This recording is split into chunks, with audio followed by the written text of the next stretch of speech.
Welcome in. Happy to see you guys all here tonight. Happy holidays, Merry Christmas, Happy Hanukkah to anybody that's been celebrating that this past week. Happy to have you all here. It's a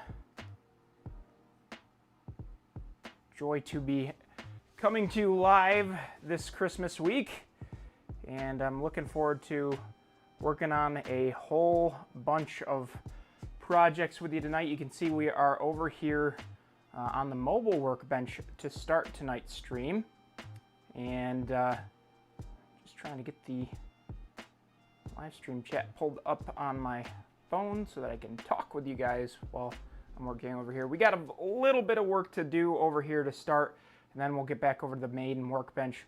We've got some really fun plans.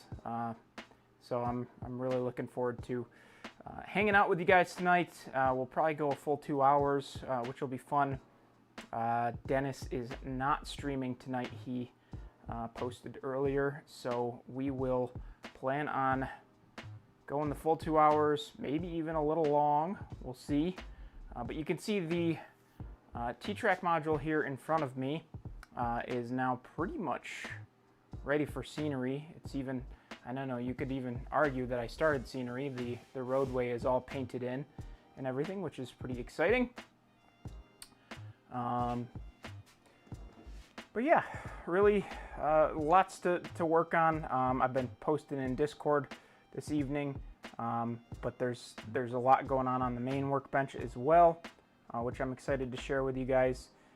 And yeah, hope everybody's having a good holiday season so far. I am, for the most part.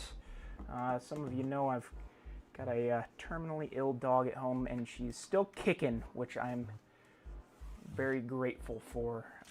Hoping she makes it through the week okay here and gets through Christmas, so that we get one last Christmas with her. But other than that, downer.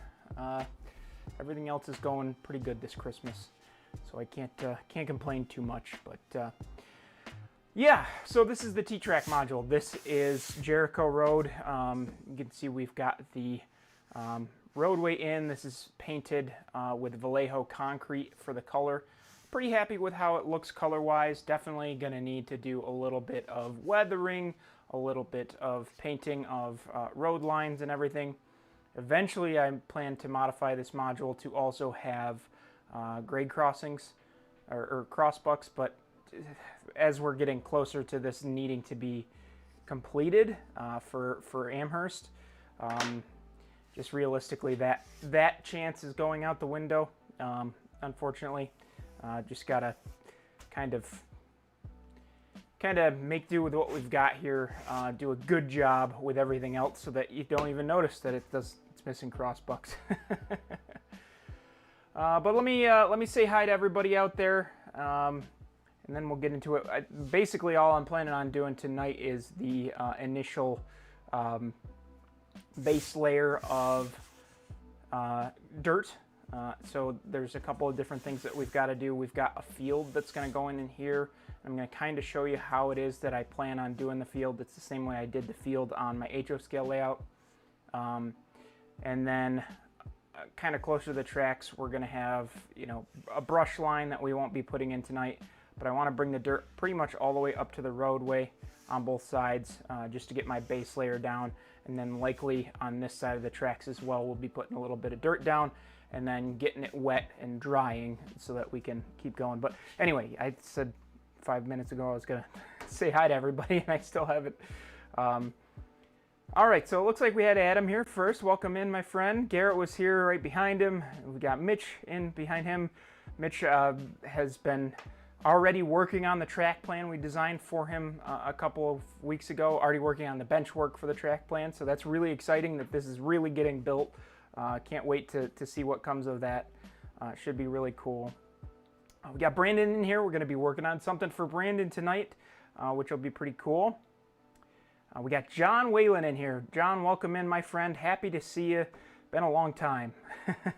Montana Northern's in here too. I just watched Montana Northern had a fantastic video that I watched yesterday on photo stacking and photography in general, which was really, really cool. Photo stacking, or focus stacking, I should say, is something that I've been meaning to mess with myself for a little while. And the fact that he, just popped up with a video in my feed that was pretty much perfect for what I was trying to do was pretty neat. I can't wait to try that out. Should be a lot of fun. As a lot of you guys know, I've been getting into model photography a little more hot and heavy lately. I posted some pictures a couple of weeks ago-ish that I had taken on the layout, but focus stacking certainly would have helped those photos look a little bit better, so that would be cool to do that more. So anyway, as we're getting started here, oh, did I miss anybody there? I apologize. Santa Fe guy, welcome into you as well. Happy to have you in here, and I think that's everybody that's popped up in the chat. But yeah, first thing I'm going to do here is just kind of mark out the field that I'm going to be doing, because that's going to be the first bit of dirt that I put in. Just using a Sharpie paint marker, nothing crazy. We're going to obviously stop it short of the tracks because I want to put in a bit of a brush line and have room for the ballast as well. So we're going to kind of bring it up to there pretty much. So now I'll be able to keep that in mind as I'm working here. I've got my sanded tile grout, which is what I use for my substrate, right over here. I am gonna just kind of try to wet down. Hopefully, I actually have the camera mounted to the workbench tonight, so let me know, guys, if hey John, welcome into you as well. Happy to have you here, my friend. Let me know if it ends up being a little too shaky. I moved the old mount I had for my old workbench over here, and I'm hoping that that's going to work. It's a really good angle, I think, but I don't know if every time I bump the workbench and it shakes a little bit, if that's going to be a problem. But yeah, I'm just going to kind of wet down the surface that we're working on first. This will help the sanded tile grout kind of adhere a little bit better. And then we're going to go in with an initial first layer of the sanded tile grout over top of that area. We may need to do a couple of layers before we get into doing the plowed field effect. But you can see I just have my sifter here. I'll lay it on relatively thick.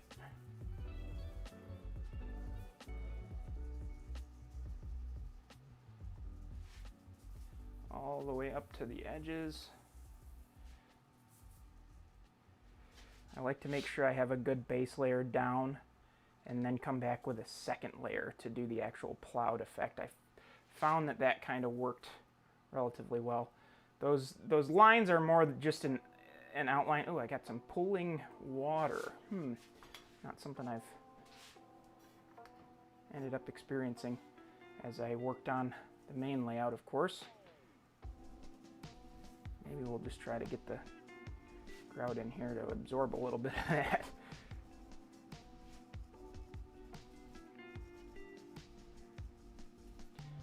All right, dump some of this. You get a little bit of waste. This is an open bag of grout, and it's clear that there's been humidity that's affected it at points. So it's not all nice and super clean, that's for sure. Okay, but yeah, there's our first layer. Nothing too crazy here. I'm just going to give it a light mist to help that set down in, and then we'll actually come back over the top with the layer we're going to do the plowed farmer's field on. This is something I've been meaning to kind of do a how-to video on, but I've just been so busy lately that I haven't really had a chance to do many full-length videos. So I figured, you know what, best case scenario, let's just we'll do it live so that at least there's some sort of documentation about how I'm doing this field effect out there, and then we can we can worry about doing a video of sorts, you know, a little later down the road maybe. So yeah, again, I'm just going to come over the top of it now with a fresh layer. Nice and thick. You can see this is a little bit of a messy process. That's why I've got the brown paper underneath the module. Do a little bit more. We want to make sure this layer ends up being nice and thick.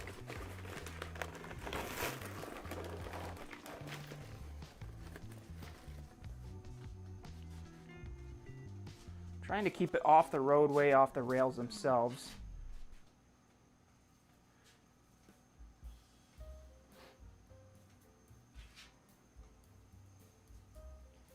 Once we got the plowed field in, I'll likely come back and just do the rest of the base level dirt.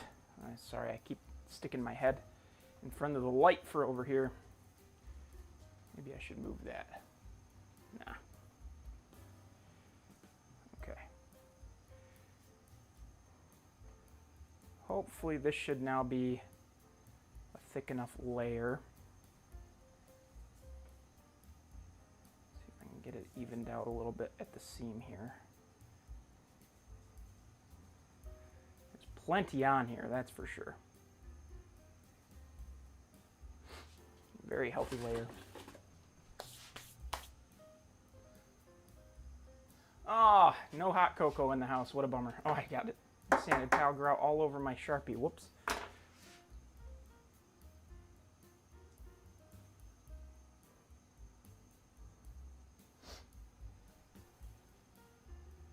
Balance seems a little off. Well, we can tweak that at another time. I'm not going to make you guys motion sick again 2 weeks in a row. Okay, so we've got that done. And you guys might remember what it is that we use for the plowed field effect. It's an unconventional tool, that's for sure. It is the guard off of an old beard trimmer. But yeah, funky tool, but it works, you know. Okay, so the plan's gonna be, at least from my experience observing farmers' fields, which I live in a relatively rural town, so I see a lot of them. Grew up with a bunch of kids that were farmers, but my plan's going to be to do a straight row across that curves up and goes up, and then I'm going to do straight rows all the way across, just like this. What I do want to make sure I have, and it's of course right here next to me, thankfully, so I won't have to search for that, I've got a big long yardstick, and this is going to be kind of my point of reference to make sure that all of my rows stay relatively straight. Okay, so here goes nothing. We're going to start in on the first row here.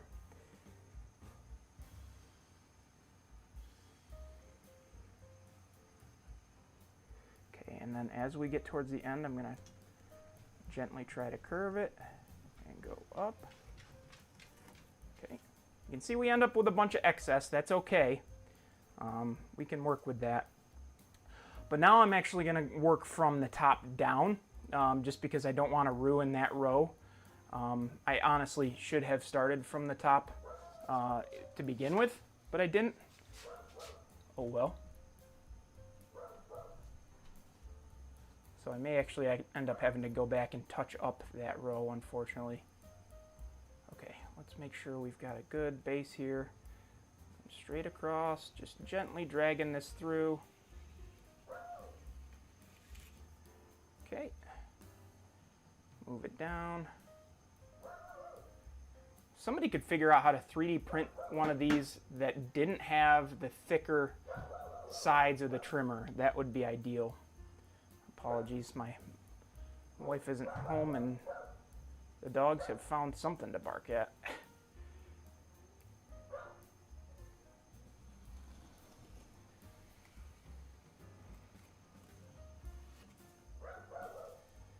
I'm going to try to redo that row again just to see if I can clean up the results. Oh yeah, much better. Might actually try to be brave and go redo this row because I'm not super overjoyed with how those ended up turning out. Okay, This is definitely not, necessarily an exact science, but you can get some pretty good results doing this. I haven't decided if this is going to end up being, a bare field or if I'm going to plant some hay. Obviously, this is more of a disked field look when everything's said and done. So it doesn't really make sense for it to be a hay field, but it does give the texture of a hay field. Why are these dogs going nuts?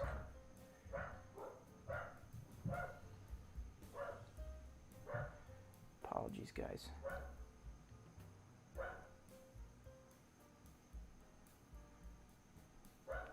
Checking my doorbell camera, there's nothing happening outside my house.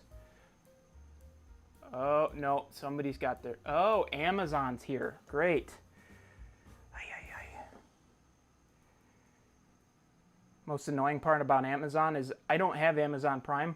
Most of the time when there's an Amazon truck at my house, it's one of my siblings ordering something because it ships faster to my house than it does to theirs for some reason.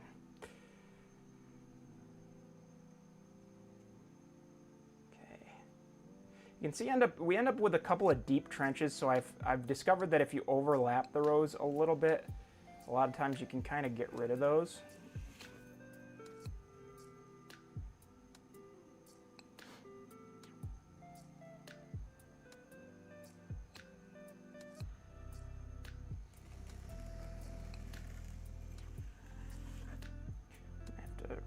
Do that one a little bit.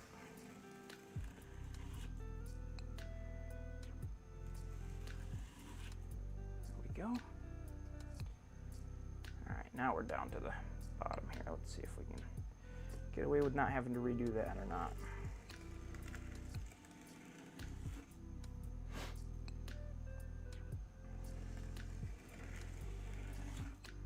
Okay. So overall, I'm pretty happy with those results. That's about what I'm expecting. Might need to redo just a little bit of this last row. Okay, and then I think I need to just go back and touch up a couple of these rows. I'm not super happy with how some of these first ones did. A little rusty getting back in the getting the hang of it back here. We'll blame it on that.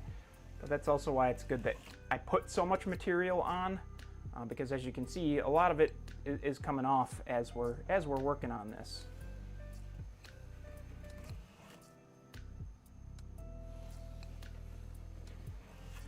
I wish I had a N-scale sized beard trimmer to be able to do N-scale sized rows, but unfortunately that doesn't exist. So this will have to do for us.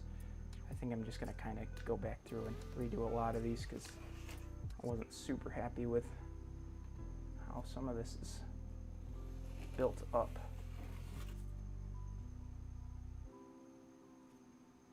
A lot of excess to make sure it gets smoothed down nice and even.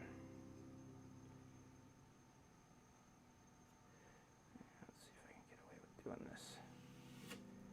Yeah. Not the greatest, but it'll work. You can see this is not necessarily, an easy task, but the results, for the most part, I'm really been happy with. So I think it's worth the pain you got to go through to get it just right, and it is at least somewhat forgiving if you put enough material down, which is good.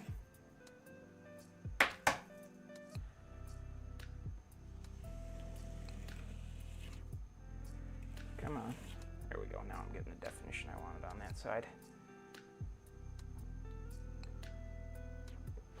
Hopefully you guys are seeing this good. It looks like you are, I think.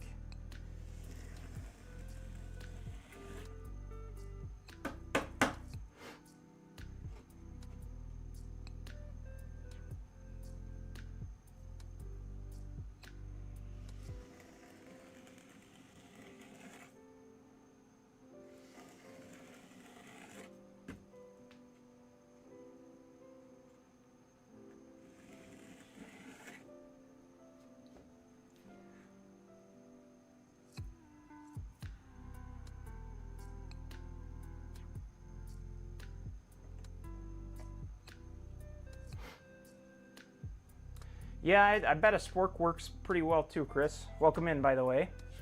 Happy to have you. This I like because it's not just the one little prong coming down. It's a little bit more forgiving. I don't have to focus quite as hard on keeping things straight.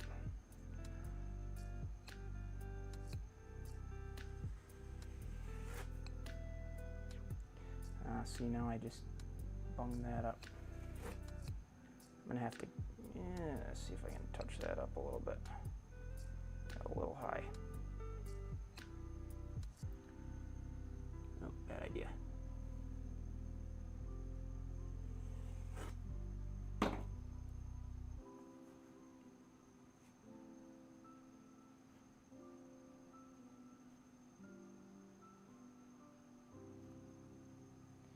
Okay, I'm going to leave it like that.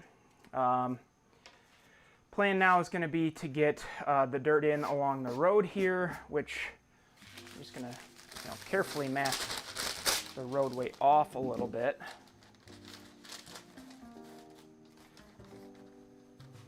As we're doing this.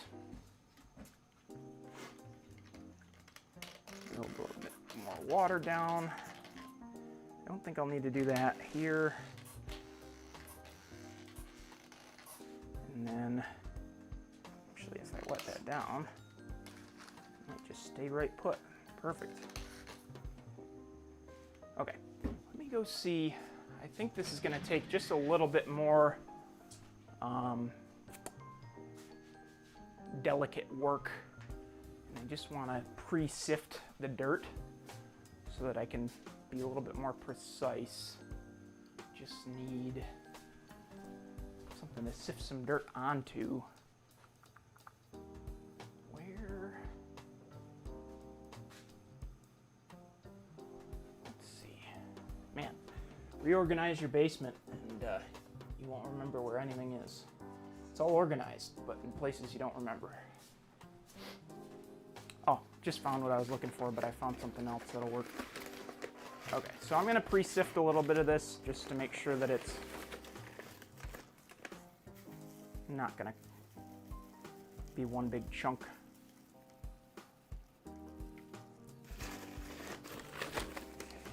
should have a plastic spoon in here somewhere. There it is. Okay.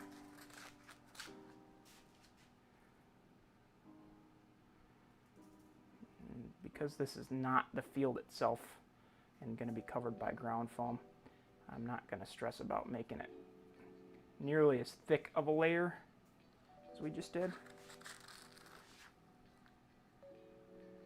Scraping up chocolate, yeah.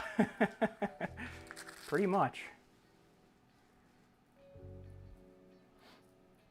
Oh, it is pulling up like crazy on that. Wow, I better actually do something about that. That's too much water.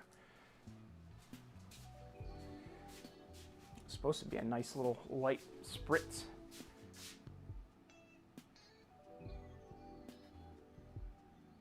There we go. But yeah, you can see how much of a mess this ends up being pretty quick.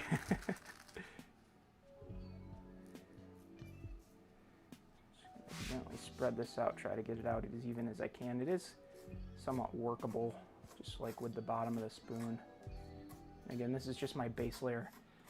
To give it a little bit of texture in places where I'm going to have, if there's, anything that's going to be kind of bare later on. So it doesn't have to be flawless. I can get it up on the sides of the track a little bit. I just don't want to get it up into the rails. The sides will be all, sides will be all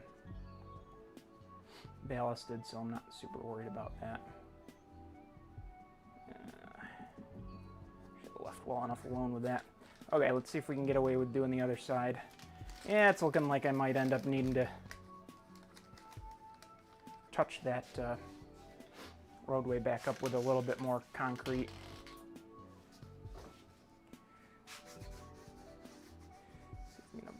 cooling on this side.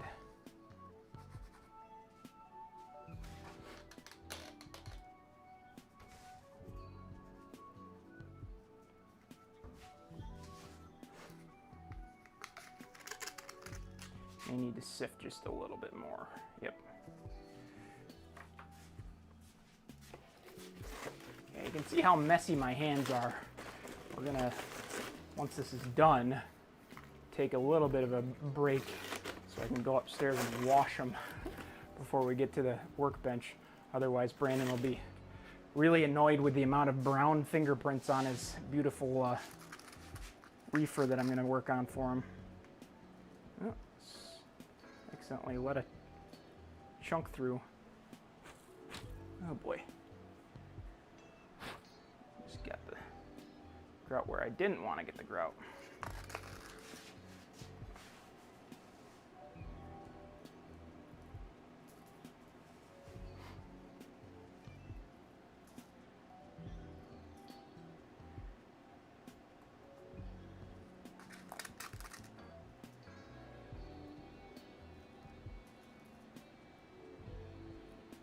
All right. I'm pretty happy with everything there. I'm just going to go over it now with a light spritzing of water. That's going to lock the sanded tile grout kind of in place. It's not going to take much. I've made the mistake of doing too much in the past. It can be done. I'm going to leave it. That'll absorb pretty easily. So we are all set over here for tonight. You can see I definitely need to go upstairs and wash my hands real quick. But we are going to work over on the main workbench. But before we do, I'm just going to go get washed up. So I'll be right back.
Okay, I'm back. I got relatively clean hands. I've got a little bit of SP yellow paint on my hands from earlier because I didn't feel like putting a pair of gloves on. But I wanted to, I'll bring you guys through what we're working on for the rest of the night. But I kind of wanted to just bring you through updates on the SD40-2 projects. We're actually going to work on one of the SD40-2s a little bit. But I just wanted to kind of show you guys quickly, first off, where we're at with those, because it explains the yellow on my hands. So the plan is that one of these is going to be, you know, sort of a 1980s paint scheme that's in really rough shape and showing Dennis's freelance colors through it. and I'm going to be using some chipping fluid in order to achieve that. This, you can see, is the one that we're going to be doing that with. I'm pretty happy with what it's looking like so far. I've got the decals on, did a bunch of layers of microsol.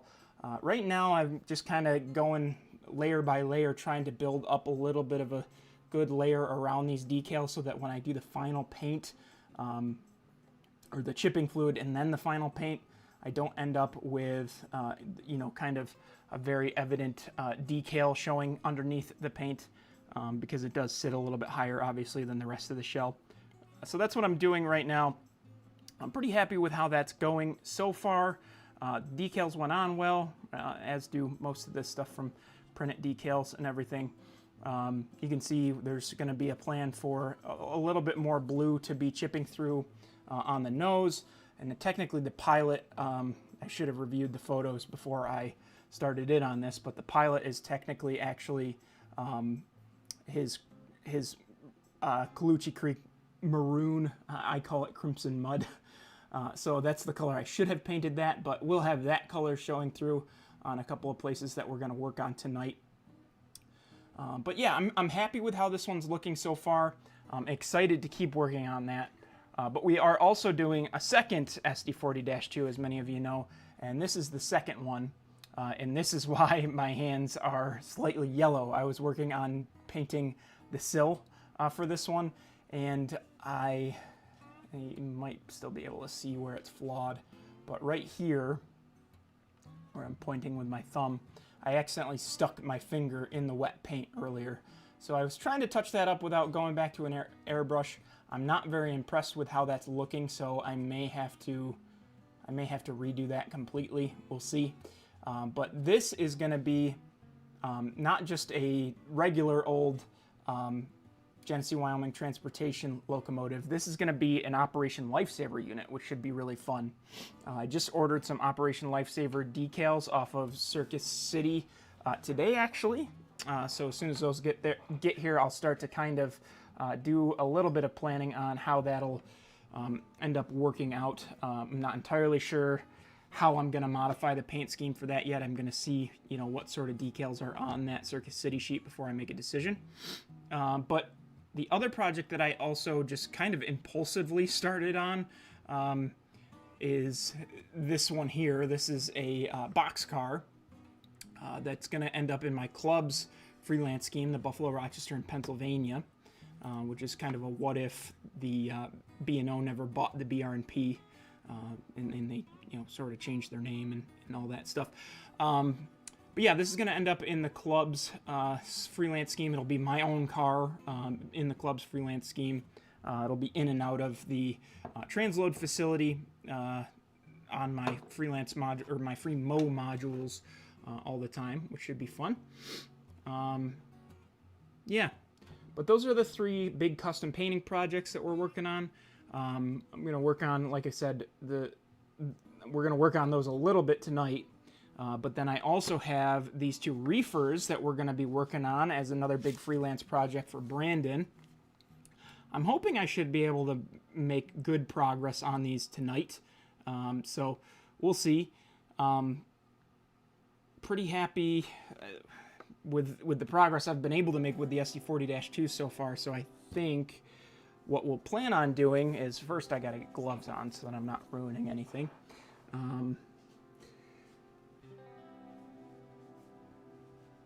But yeah, the plan will be I'm going to get these reefers started first at bare minimum. And then we will, we might circle back as we're waiting for, why is this glove not going on? Jeez, I've been having trouble getting a glove on since I was like 4 and put it on backwards. Yeah, so we'll plan on starting with the reefers. We got to get all of the old UP decals off. I've also got these air conditioners here that I need to get assembled and primed for the SD40-2s. And then once we've got these sort of soaking, while we're waiting for that, we're going to work on doing a little bit of the chipping fluid that I've got prepped on the roof of that, of the cab. And then you can see I actually already started the chipping process because I couldn't wait on the dynamic brake section of this one. But yeah, this is again off of the one that's going to be in older paint. The one in the Operation Lifesaver paint scheme is going to be kind of a newer repaint, so it'll be kind of shiny and fresh. But both should be really fun projects. I'm looking forward to having them both done. Yeah. Okay. Anyway, let's get these reefers unboxed here. Actually, I hope that they're in good shape because I haven't had them out of the box yet at all. And actually, right off the bat, I'm seeing a roller bearing cap loose. So I'll have to be careful about where that came off of. These are really great Athearn Genesis cars. I picked them up at a show for 20 bucks a piece. I couldn't believe that I got them for 20 bucks a piece. I didn't need reefer cars, but when they were there for 20 bucks a piece, I said, yeah, I guess I'm gonna grab those. And there's where the cap came from, so hopefully I can get that back on there okay. Oh boy. That's gonna be a pain in the neck. Let me get a pair of tweezers. There we go.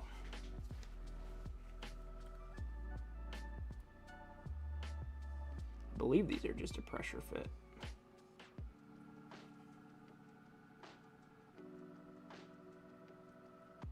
Oh boy.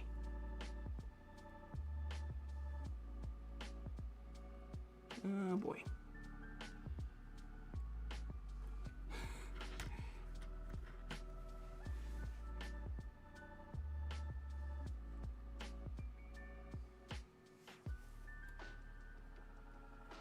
All right, what a great stream. Let's watch Paul fumble around with the smallest detail part on the car.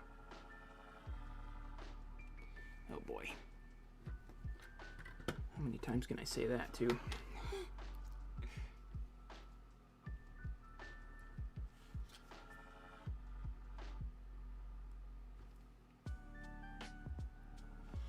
All right, John, enjoy work tonight. Oh no. And now it rolled off the workbench. Oh, I got lucky. Okay. Come on. Please just go back on for me. I don't really want to work on this all night.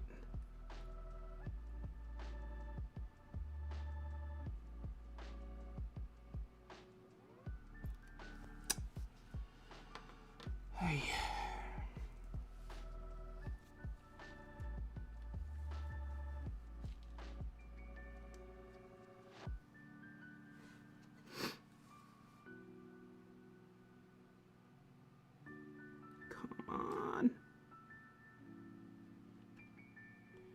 I don't want to just forget about this, because if I do, I'll never get it back on there. I'll just lose it.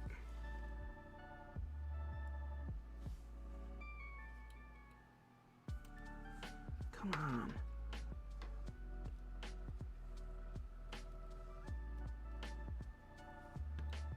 Come on.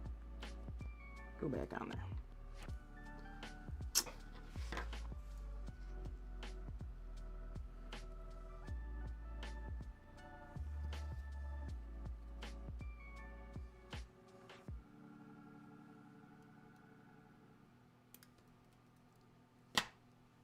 Okay, well, I am not going to subject you guys to this all night. I will put this in a little Ziploc baggie so that hopefully I don't lose it. Oh, there's a whole nother one in there missing. Oh, geez.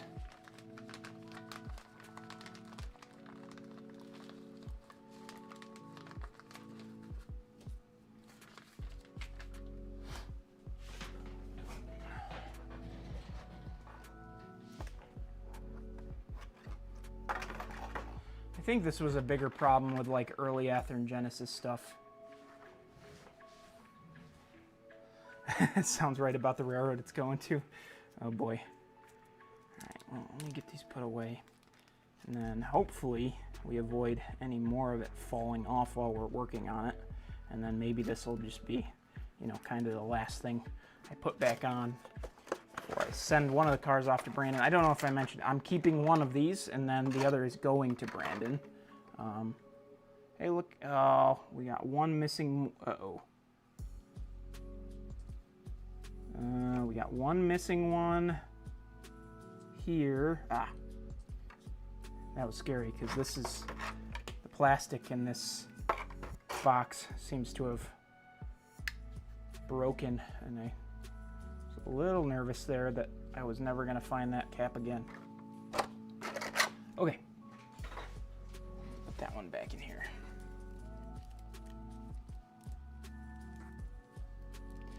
No worries, John. Have a good night.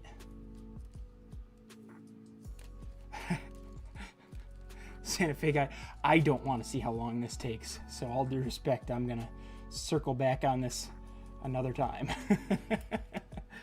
All right. Those are safely in a Ziploc bag off to the side. Hopefully no more of these fall off. I could actually maybe try to give each of them a squeeze to make sure they don't fall off if they're loose.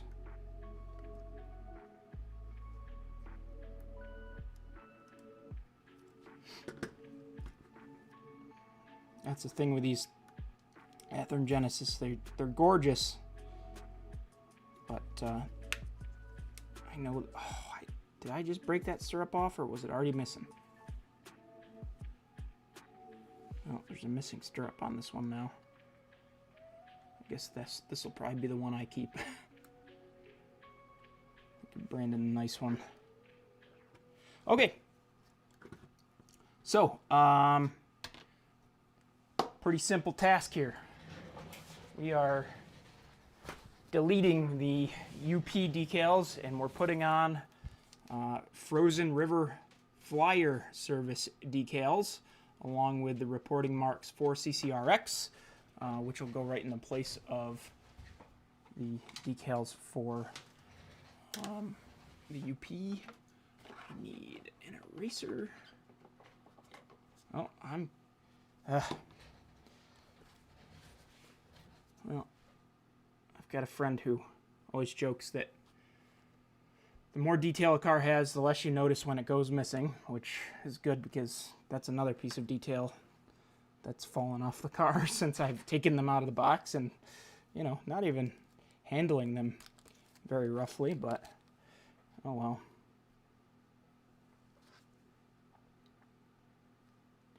I'll put that in there with the roller bearing caps. Can glue the wow, English. You can glue them on. Yeah, that may end up being the way I have to go about this. Okay, so the goal here is to save the COTS boxes, all of the car detail. I'm just looking to get off the Union Pacific Chilled Express and the reporting marks off of these cars. Same with the end detail, or the end lettering as well. So let's get a little bit of microsol on those specific details that we want to come off. I don't think I'm going to mess around. I'm just going to go right into weakening them a little bit with the eraser. And then we'll get some paper towel on them to soak. And then do the other side.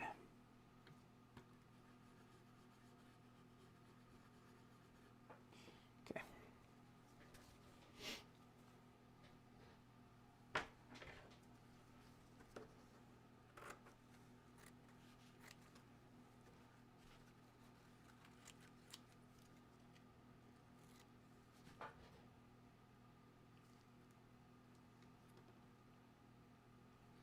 See how tough these are to come off. I know Joey is just working with an Athearn Genesis locomotive, and I think he was less than impressed with how easily those decals came off.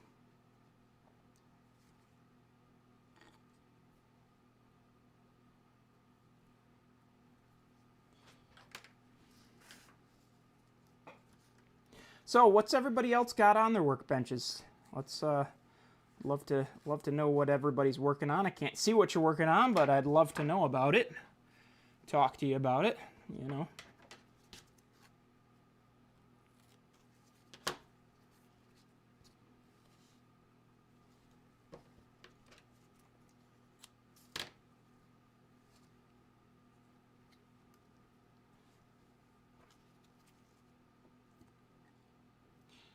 Exciting stuff for me. You know, I don't make a ton of money off of YouTube, but every once in a while I'll get, you know, there's the $100 threshold that you've got to cross for payouts from YouTube, and every once in a while I'll hit one.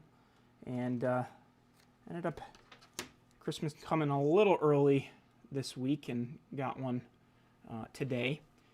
And when I get them, that money I usually reinvest right back into the channel itself, if not the layout. Or projects themselves. It stays hobby money at bare minimum. Most of the time it stays, you know, reinvesting in the channel. So I went out and bought the last couple of things I need to really finish out the workbench build. I need a couple of camera mounts to go on the mounts. I've temporarily commandeered one off of a tripod, but I need one for each of the boom arm mounts, so I went out and bought those today. I went out and bought a little wall-mounted tray to put my laptop on, and then in the process of all of this, Garrett let me know that he's actually got a monitor for me that could work for what I'm trying to do as well. So I already bought mounts for the monitors to wall mount them. So looking forward to getting that. The plan is to kind of have one monitor. Well, initially it was to have 2 monitors up there. I've since decided I'm likely going to just do 1 monitor and then mount my laptop next to it so that I've got 2 screens. One to have the stream up and chat with you guys, and then the other to have like prototype reference images on while I'm working on stream. So should be really nice. I'm excited to kind of finish, you know, working out the the details as far as the setup is concerned. Oh, I forgot I was going to do the eraser trick here. And then I also ordered today the decals, the decals, the Operation Lifesaver decals, and then I also ordered decals for ARC, which is the Circa predecessor. I've got some fun ideas to use those for eventually. And then I also bought N-scale Circa decals, which those are going to be for a project I likely am not working on online. So that'll be fun as well. Let's see, is this big enough for... not really, but we'll make it work.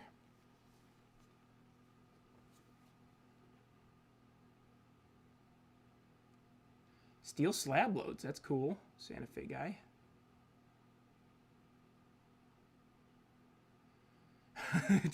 Trying to cram a lot of electronics into a snowplow. That's fun, Garrett. Turns out they have great sound properties. Oh, good, good.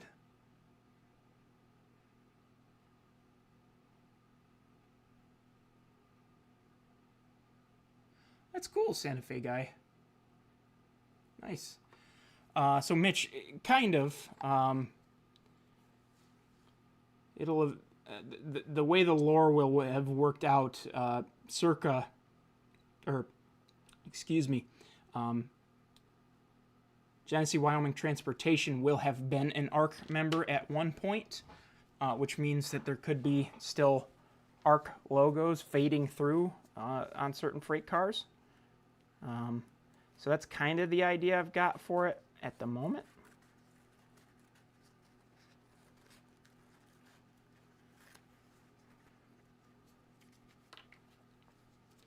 Okay, just need to do that upper car there.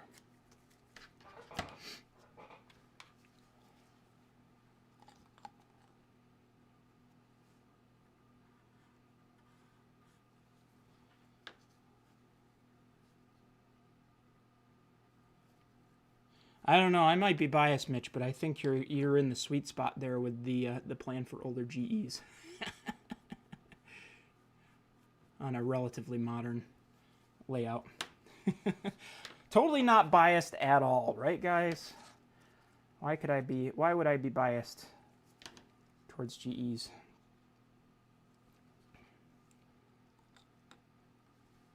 Who could possibly say that about me? All right, let me just make sure I get the end detail.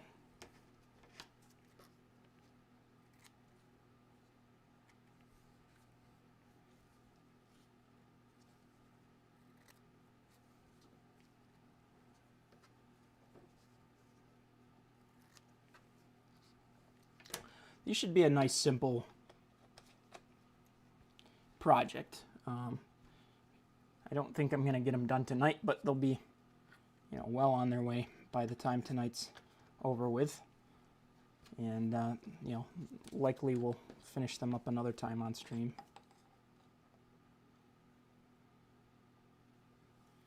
Will these survive a day at the Sydney Shakedown? I don't know, Brandon. That's tough. These are really nice cars.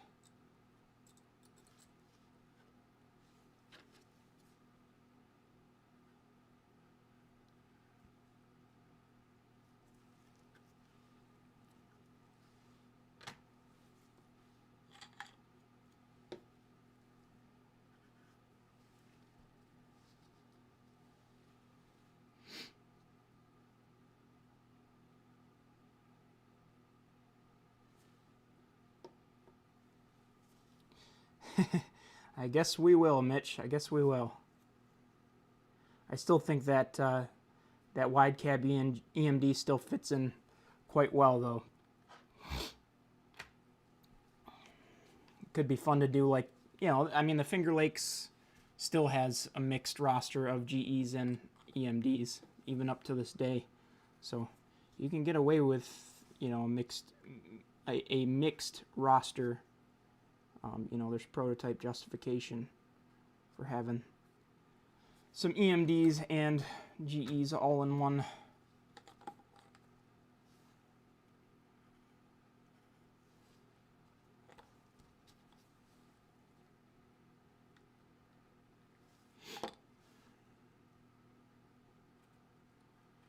Okay, we now officially have every decal that needs to come off soaking.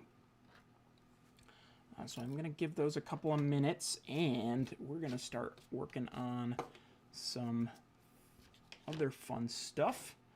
I'll get you guys zoomed in here a little bit further.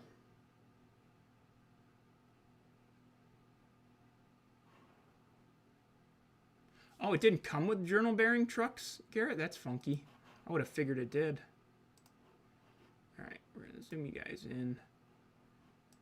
Again, now that we're working zoomed in, feel free to yell at me if I'm working out of frame. Like I said, we've got a couple of fun things we got to work on tonight. We're going to do the chipping fluid on the roof of the cab and the dynamic brake hatch. And then I also just quickly, before we get into that, want to get these little vents glued on to the air conditioners that are going to go on those units as well. So let me get my super glue out, and then we'll get that done out of the way, and then get into the fun stuff. There we go. The one truck has no detail at all. I'm assuming it's the one that's supposed to be like under the plow itself and not seen.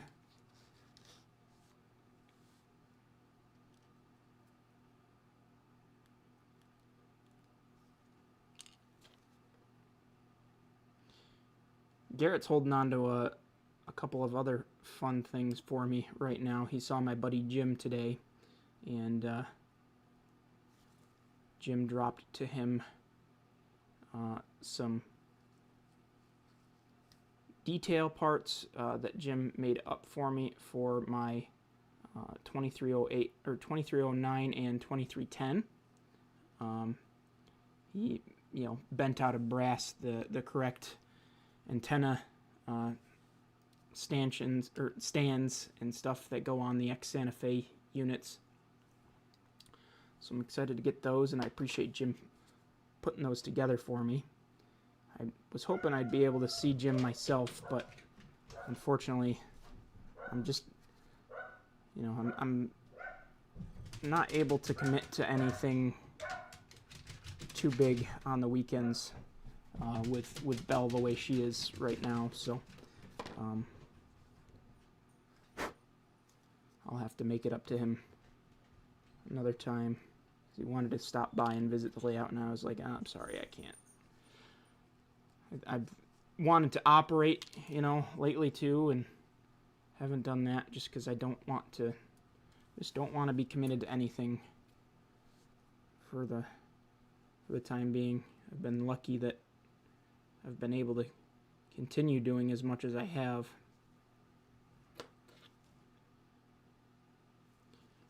Okay, one more vent to put on. These I think I'm going to get primed up and then just painted black.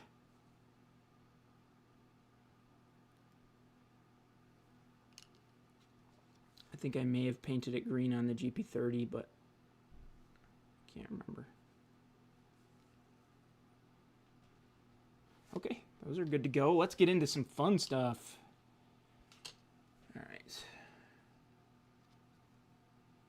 No idea where they go on your locos. Okay. So, the roof of this cab and the top of this dynamic brake hatch have a layer of BNCCS Crimson Mud underneath a layer of Erie Passenger Scheme Green.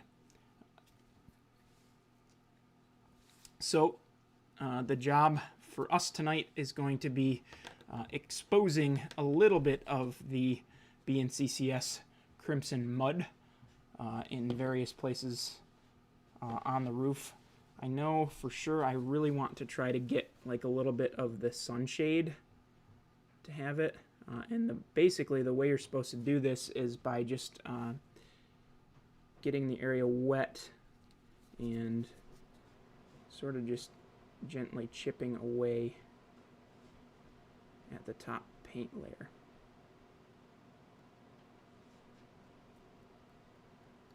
Cool. Let's see if I can get you super zoomed in here so that you can see this a little bit better.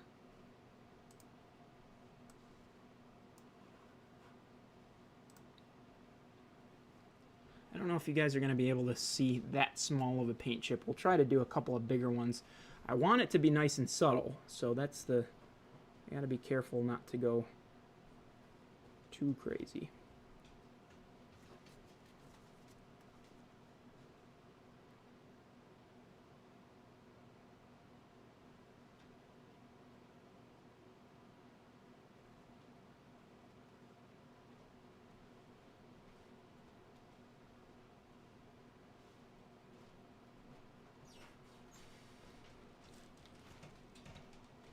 That's looking pretty good. Let's see if you can see it.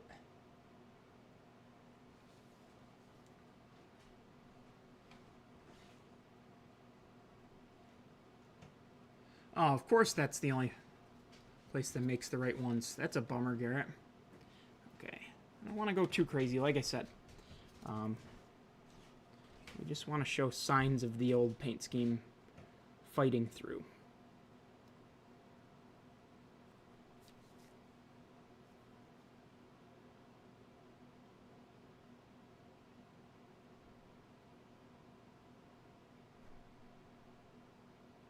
Again, the plan will be to do, you know, something similar on the roof of the SD40-2 long hood, or not the roof, the long hood itself, the sides, and we'll get a little bit of the numbers showing through, and then probably on the nose as well. Just painted up the bells today, made sure that those were in chrome, which will be fun.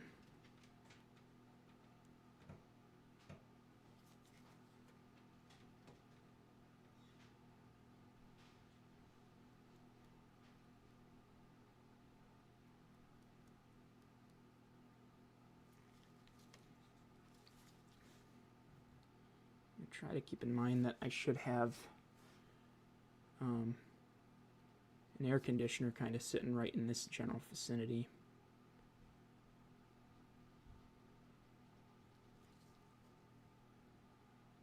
Do a bigger spot there.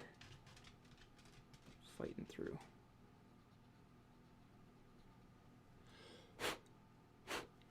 Yeah, see, when you blow on it, it even takes some of it off.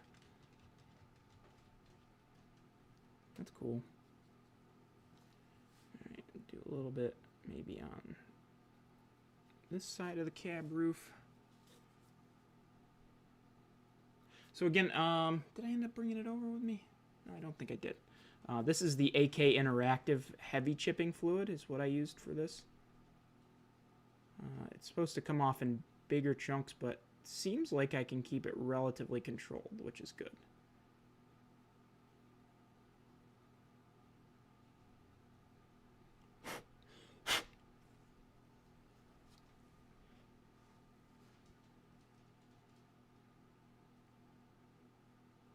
We'll just do one big one coming all the way down. I try not to go too crazy with this, because it can get addicting, for sure.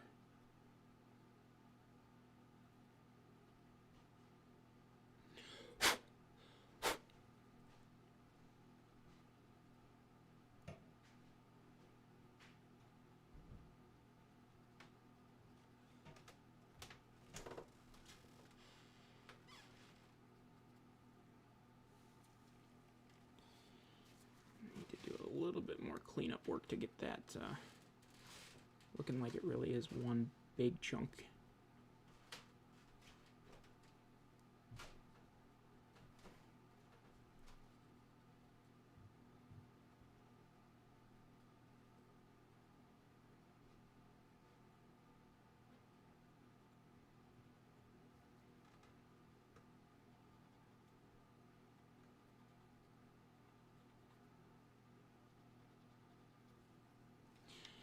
Cool. Still doesn't quite look right.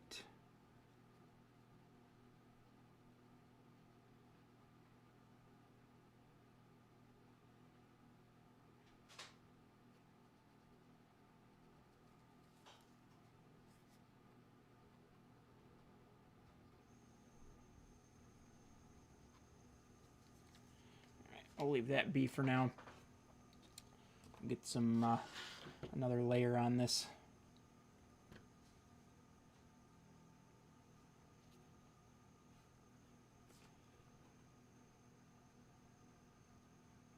the gloves are attention getters. Welcome in, Ray. Yeah, I keep joking. I really need to get a chroma key green desk mat, so it just looks like everything I'm working on is floating, and I can green screen it all.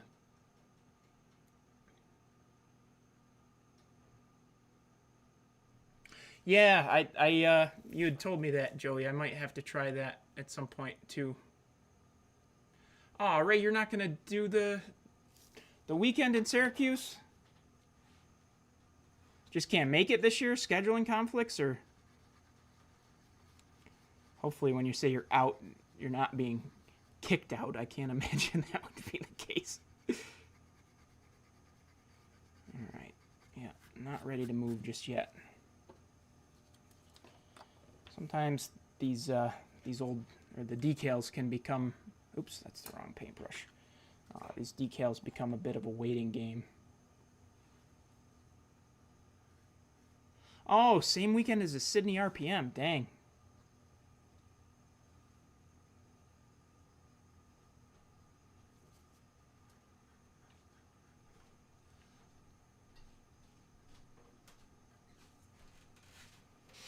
All the good events always end up being the same weekend. Such a bummer. Same thing happens, the Colorado RPM, which I would love to get out to at some point. You know, it's a perfect event for me because I can get out there on a direct flight from Buffalo, which is very rare. But, of course, it's the same weekend as the Northeast Region Convention, and I love going to the Northeast Region Conventions. I won't miss one of those. They're fantastic. Not only that, but I'm giving my young modelers presentation while I'm there, which should be really cool.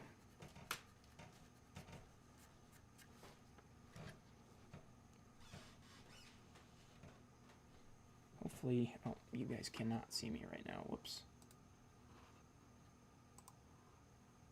There we go.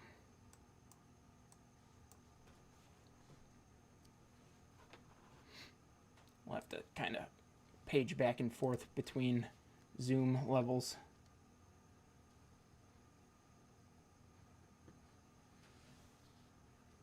Oh, that's cool, Ray. Okay, is this the one I can't remember what side I've already done and which one I haven't.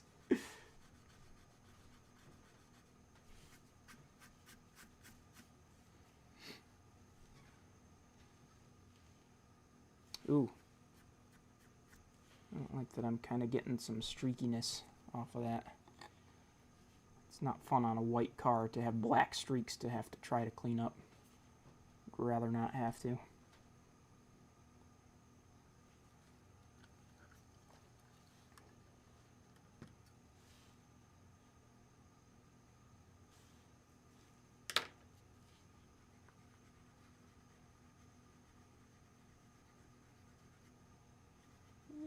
Starting to get a teeny tiny bit of movement on that one. Like I said, this is a patient man's game, especially with the Athearn lettering. Joey, you might have missed it, but we were talking about your UP one that you just did. I think you had mentioned having just a bit of trouble getting the lettering off of that one. So I'm trying to learn from your challenge.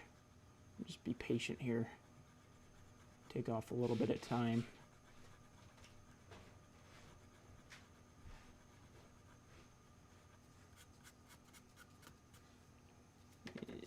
Don't like that.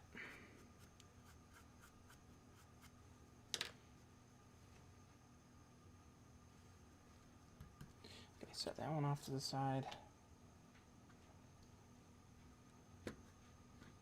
Oh, welcome in, Andy. I didn't see that you popped in there as well. Glad to have you.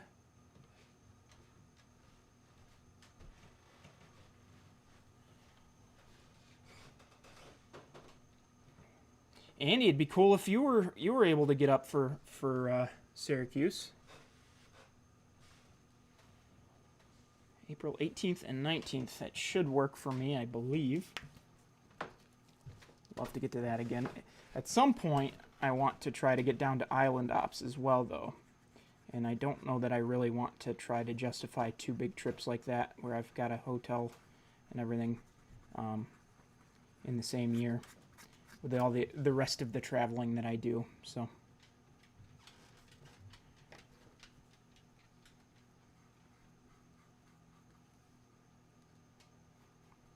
Of course, I'll be at Springfield as usual.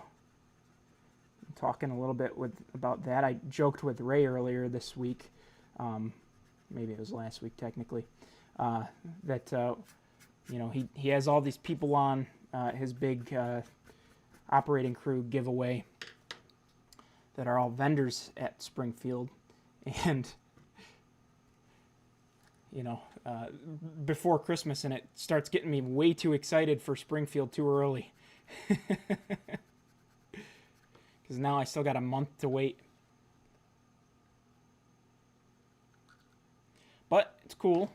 Sounds like it's going to be a ton of fun this year.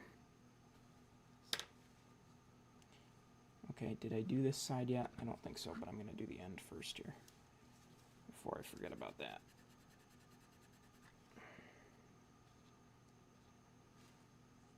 I'll be shooting Mark Herrick's BNSF Marias Pass the Friday that I'm out there as a layout tour for NERX, which should be fun.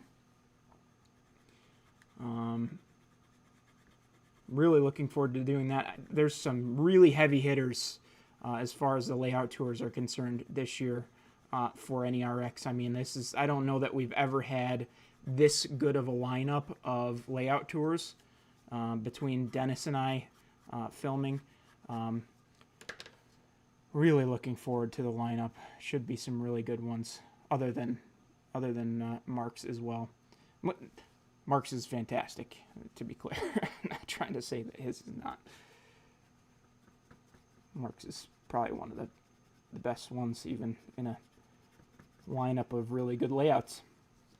But I did also just wrap up filming Peter Darling's layout tour, which he has an absolutely massive Southern Pacific Donner Pass layout set in 1941.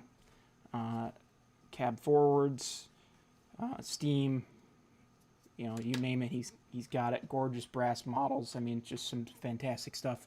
So I'm really looking forward to sharing that with everybody first in NERX, and then the video will come out on my channel later as well. Something I didn't anticipate happening, which is a bit of a bummer. You can see there's a little bit of a fading effect going on around the chipping. I'll have to see if I can kind of make that work.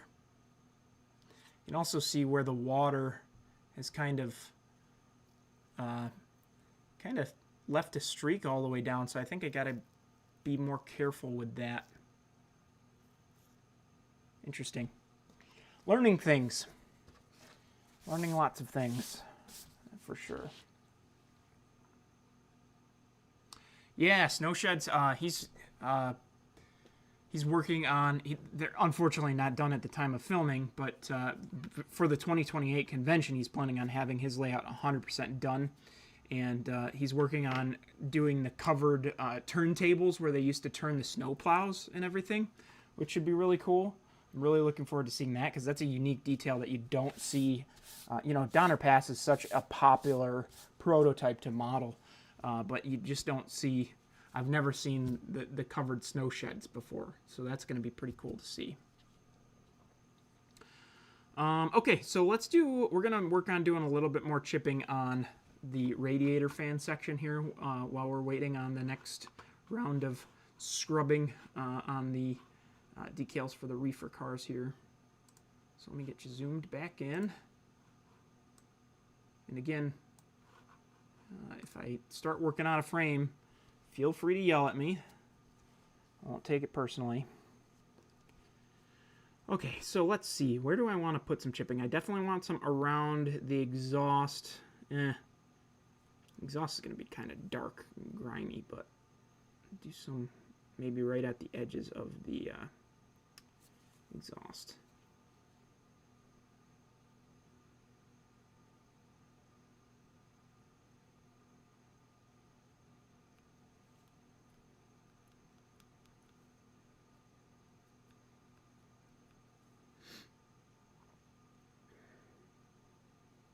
Might be time for a new Q-tip.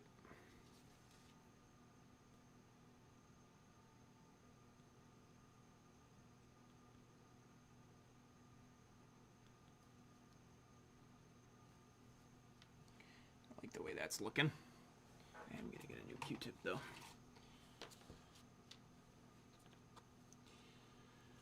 Probably do a little bit more on the exhaust section.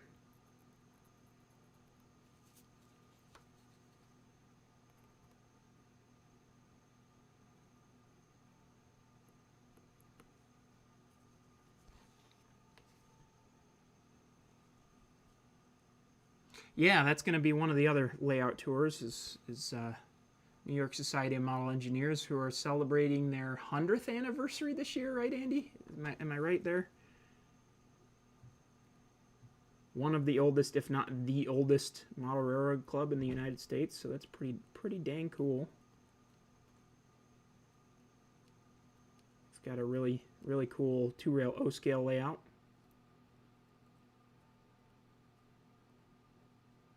Someday I'd love to get down there and see that. Not sure when it'll be, but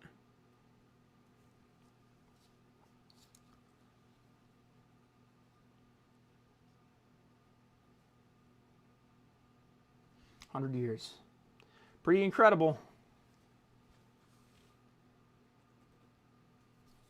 I don't know if I really wanted to do chipping on that little point, but we're there. So I guess we're doing it.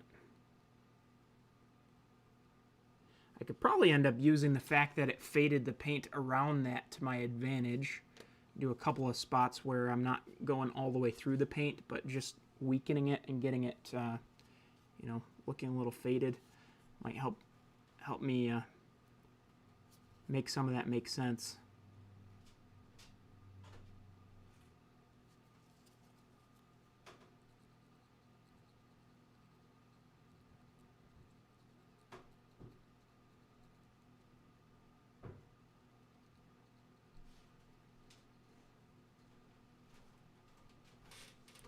Ooh, this is cool. Almost see that I really didn't rub it all, but there's still just ever so slight faint red popping up through there, which is pretty cool. I think I like that a lot. This is fun to just try new things out with.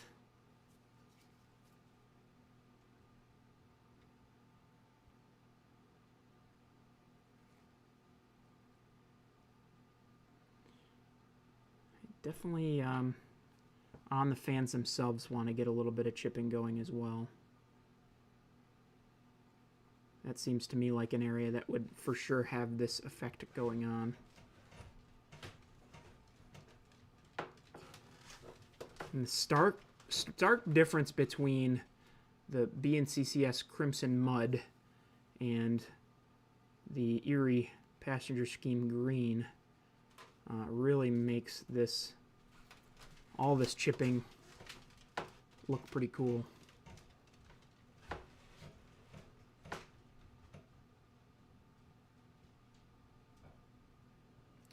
That's a good idea, Lasher. I'm sure that would work out really well. So far, I'm enjoying how precise I can be with this, and, you know, knowing my meat hands, I don't know that I could trust myself to do that, you know, otherwise, but I gotta be careful not to go too far here.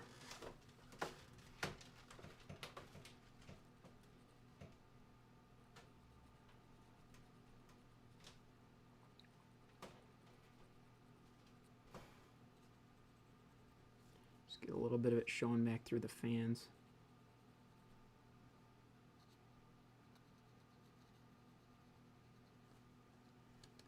Do the side of the fan here carefully without getting, oh yeah, perfect.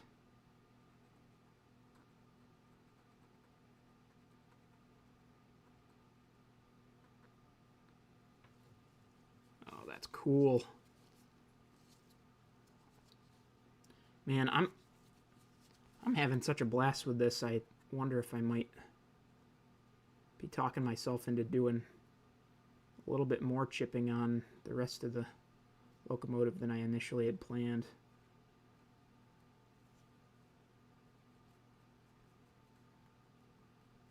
It's supposed to be a veteran workhorse of the fleet, you know, something that's sorely needing a new paint job, and that they kind of maybe rushed to do initially, which is why it's not holding up amazingly, even though it'll, you know, the story will be that these, you know, don't get much time inside. They're not stored inside. So now I'm to a point where I just kind of got a little too much going on to not make bigger chips, I think. So I think I need to work on connecting a few of these chips to just be larger chunks. And then I'll be happier with the results, because as of now, I don't have any chipping fluid on the roof line, the rest of the roof line, and this would, obviously, it needs to be Crimson Mud, and it's not right now. Oops, I'd help if I had it in frame. So I'm now kind of debating whether or not I should mask this off and actually do a better job of doing like the crimson roof line, just so that I can go back and, you know, kind of make it make a little bit more sense. We'll see. I'll think about it a little bit.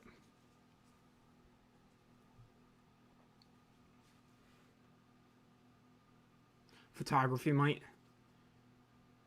Gotcha, Joey. Photography's fun too. And you just got that brand new camera, so who could blame you? I'll try to my best to continue being a poor influence and making sure that you still don't forget the hobby entirely. So far, I've been relatively successful in doing that. Okay.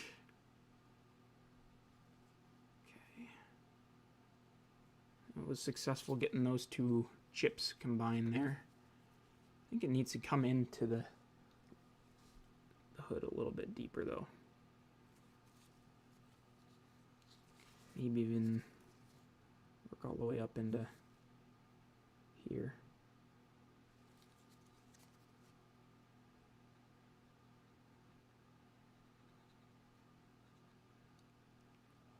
Hey, Rob, welcome in, my friend. Happy to see you. Yep, blue. Blue, blue, blue.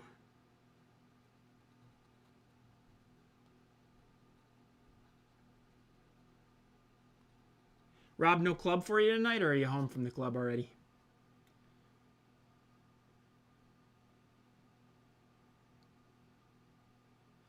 Yeah, still got the Salt City to build. Absolutely, Joey. Rob, so this is going to be a freelance Genesee, Wyoming transportation freelance SD40-2. I'm building two of them. But this one is one that they both came off of Dennis's railroad originally. And this is one where the paint's going to be fighting back through from Dennis's road. So, yep, absolutely I was, Garrett. I will not apologize for being a poor influence. Okay, these two I definitely want to get connected because for some reason this keeps staying glossy and I don't know why.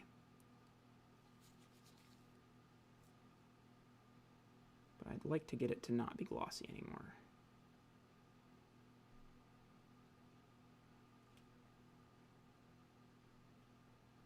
That's weird.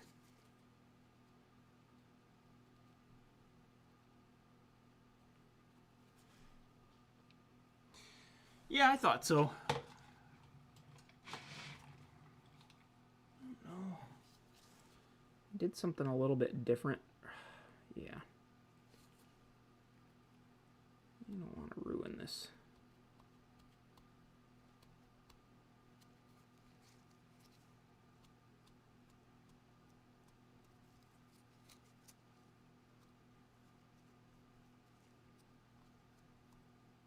Yeah.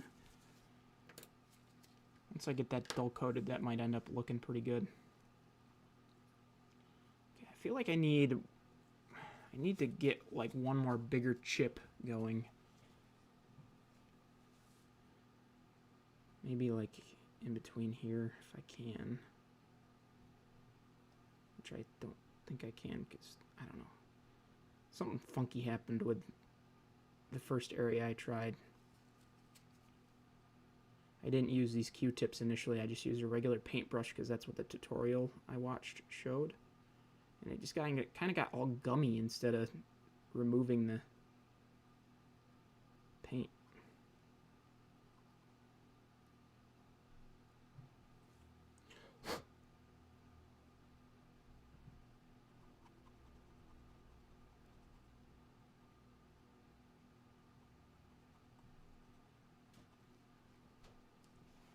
Strangely, though, I'm still not having the same effect that I got with this one, where the paint just like faded around the chip.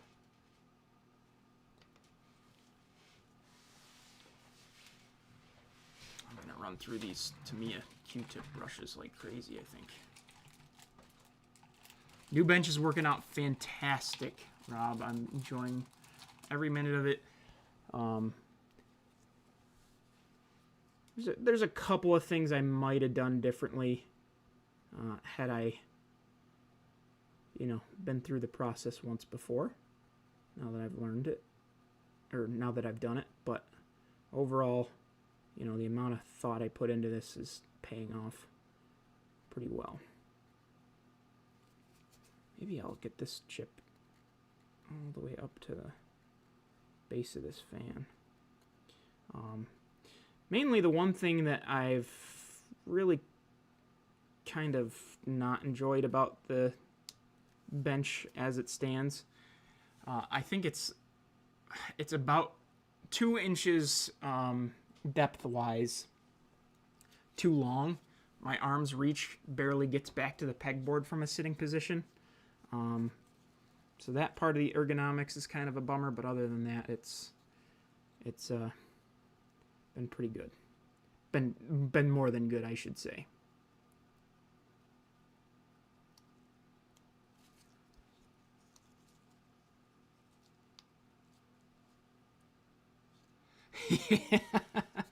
Yeah, Joey, I sure do. In fact, I seem to remember at one point you having no interest in Circa or anything of the like at all. And now look at us. Sorry, not sorry.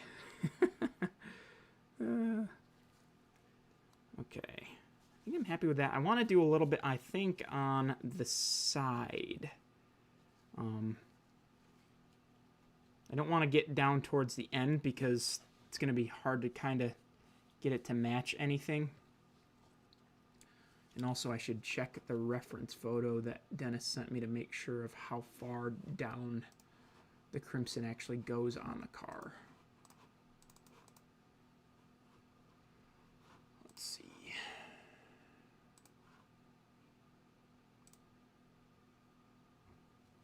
So the crimson basically ends at the bottom of the long hood.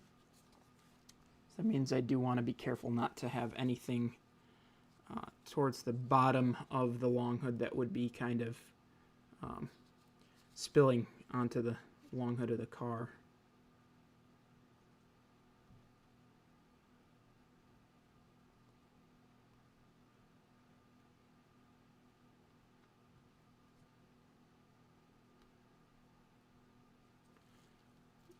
That's good. Take that. This is going to kind of be all gummed up. Or not gummed up, grimed up. But I think I'm still going to kind of do a little bit of work on the dynamic, or the exhaust hatch. Just for what you could see through it. This is so fun. I might need excuses to do this on more projects. That SW8 might be getting some chipping. That could be really fun too, because that's supposed to be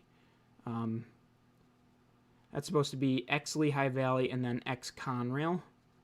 So I could do like 2 different layers of chipping paint on that. Maybe. We'll see.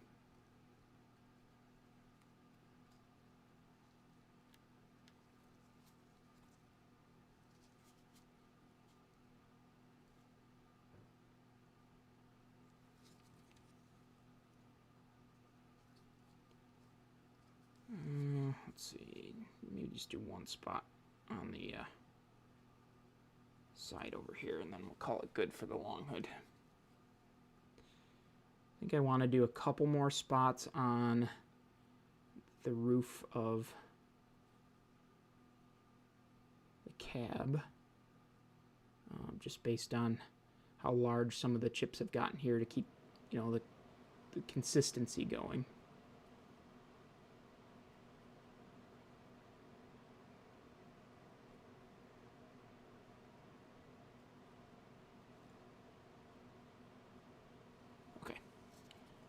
I'll leave that. I do want to make sure we're not ignoring the other project we've got going on, though.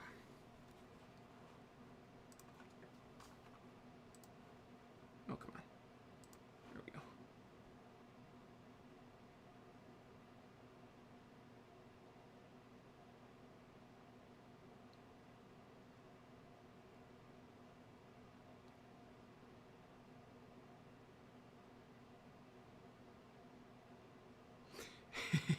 Right, Rob, absolutely.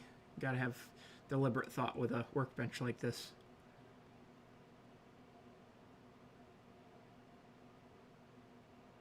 Oh, it was the graffiti that was the... Well, I still got you to do that too, didn't I?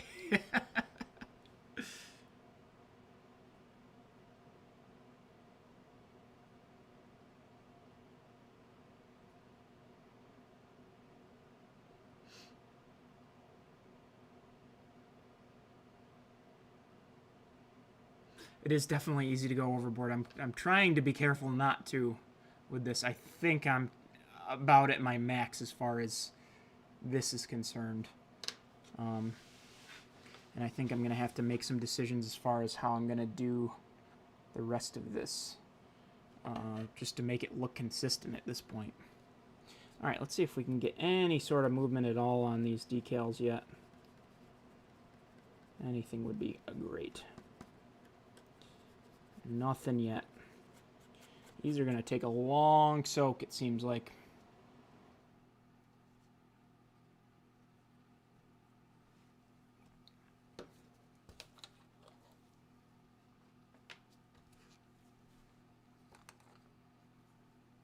So, other exciting news we can talk about for anybody going to Springfield.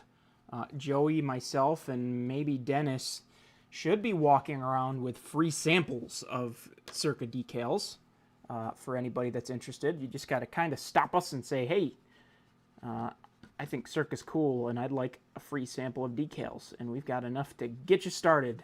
I believe there's 4 sets of each.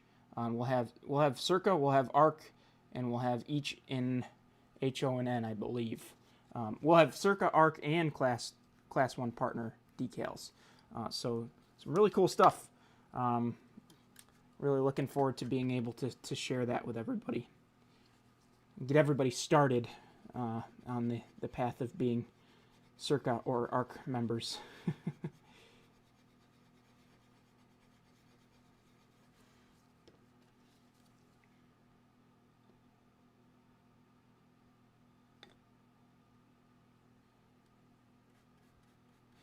Yeah, well, there should be some Circa certified rolling stock rolling around that that Fremo layout.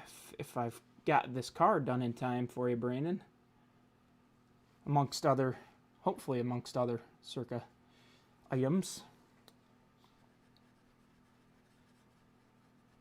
I know there's a couple of freelance guys that are planning on bringing stuff to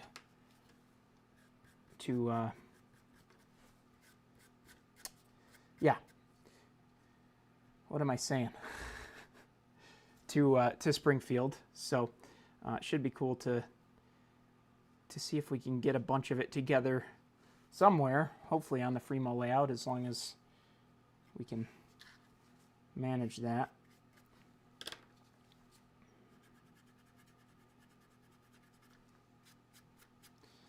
These might start to move the next time I do anything with them. They're getting closer, it seems like.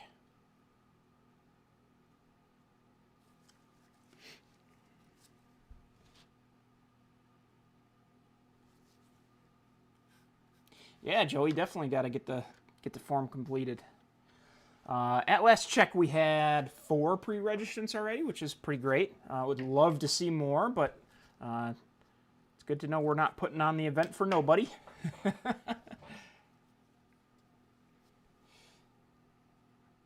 Yeah, that would be cool, Joey.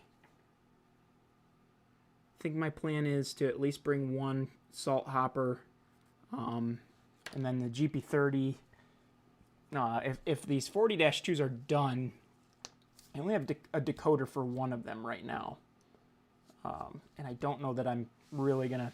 Well, actually, I do need to put in an order with ESU prior to Springfield because Mr. Colucci needs me to get him a decoder for a project he wants to bring. So I'll have to get that figured out.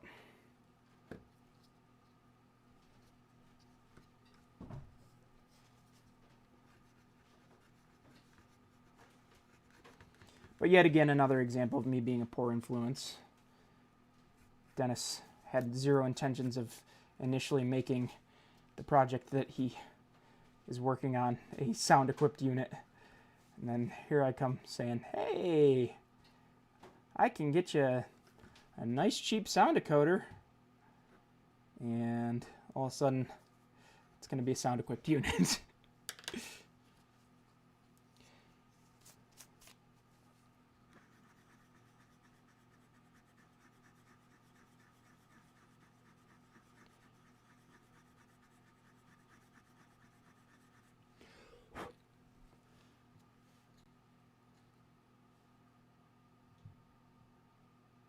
Well, the other thing about it, I don't know that we're going to necessarily worry about consisting anything anyway, Joey, because all my units are all supposed to be proto throttle ready as well.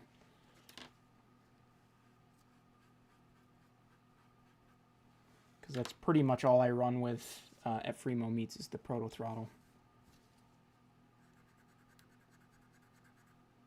There we go. We're starting to get some really good movement off of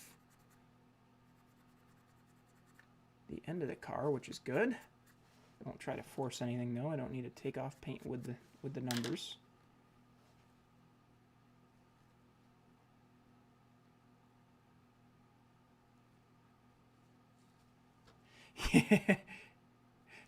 We should casually set a set of Circa decals in Mr.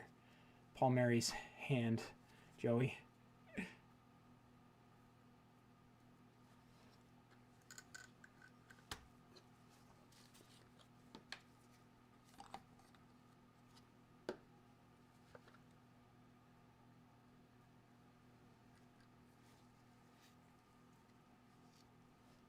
Yep. Rochester Fremo will be heavy on the Fremo freelance. For sure. Looking forward to that.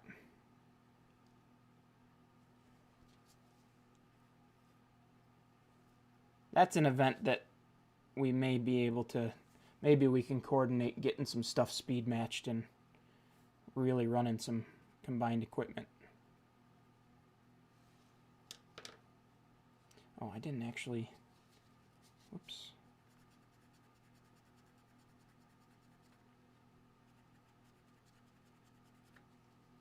There we go. Getting there, slowly but surely.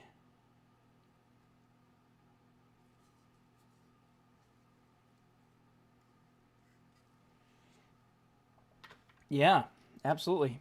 I know Nick, I think he said he was going to watch tonight with his Mountain Pacific lines, is planning on bringing equipment with him all the way out from Arizona, which is pretty cool. Yeah, I'll have stuff there even though my Fremo modules won't be there.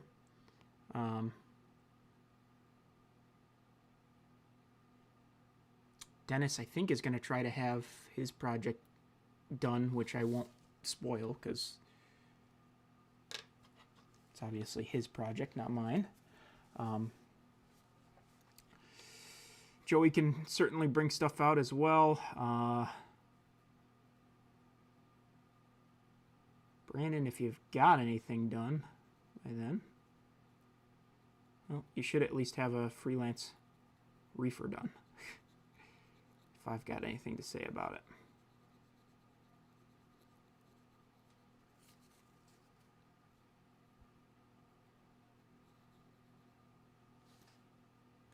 I'm just gonna, like I said, work on expanding out a couple of these chips a little bit further, just so they kind of match a little bit better.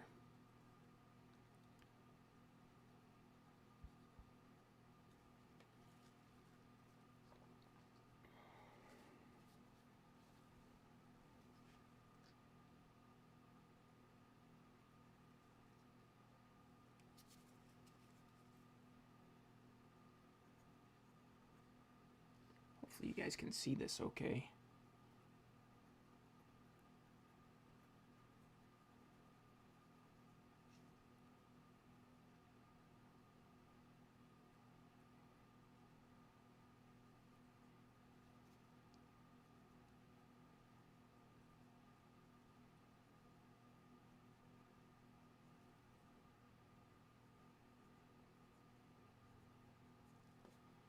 Okay.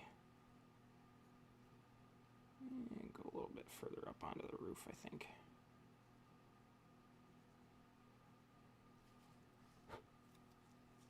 Happy with that. I do have a little bit of red paint on.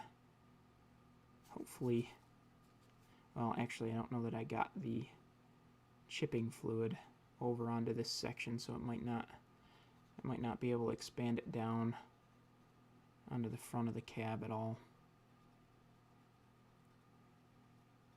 But I can at least make the top of it a little bit bigger.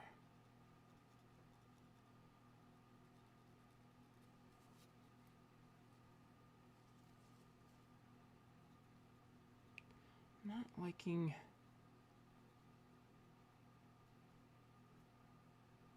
I don't know. Something about this spot is not my favorite. And maybe I just need a couple of little spots to help tie this together.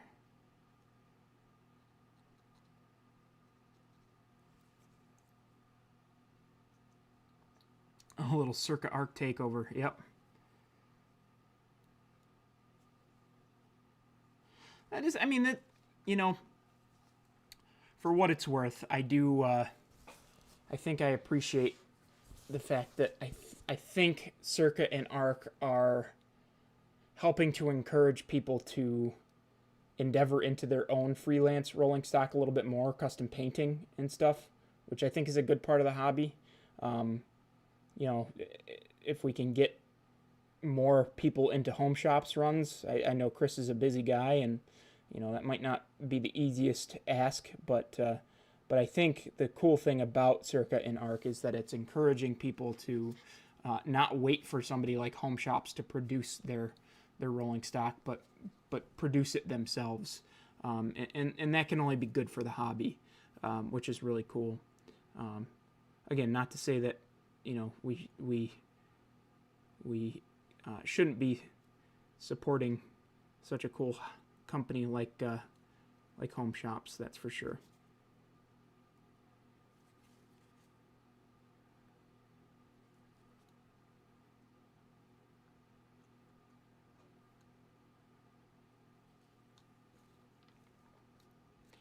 Okay, I think I'm going to leave that as is, and then maybe what we should do is turn our attention to getting this prepped so that I can do the full long hood the way that this now looks, because as you can see, if I don't put at least a little bit of chipping all the way through this locomotive, I don't know that it's going to end up looking very good. Otherwise, it's just going to look like the dynamic brake hatch was painted poorly. Yeah, absolutely right, Joey.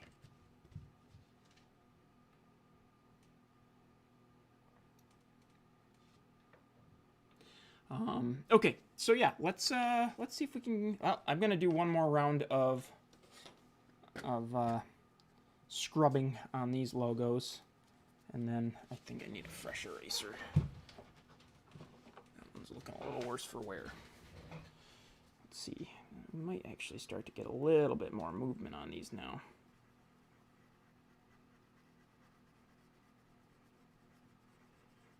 I'm relatively patient with them here. Well, at least Jill Express, there's definitely like multiple layers of pad printing here that I'm trying to take off. I think it's going to take a little bit to really get that.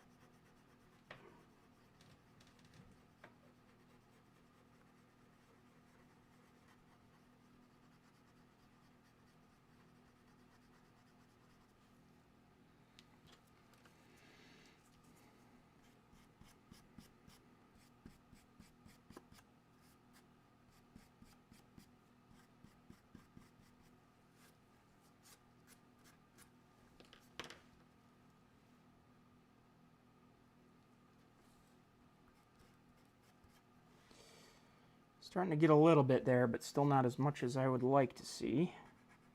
This is a little bit simpler of a pad print, it might come off. Yep, it's going to come off a lot easier, I think. Still don't want to force it, though.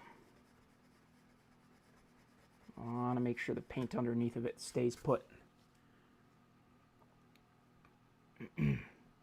White is a hard paint to actually match if I need to touch things up.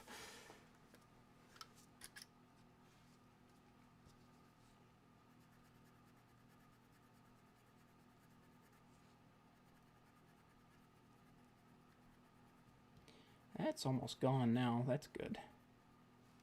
Sorry. I don't think I had it in view.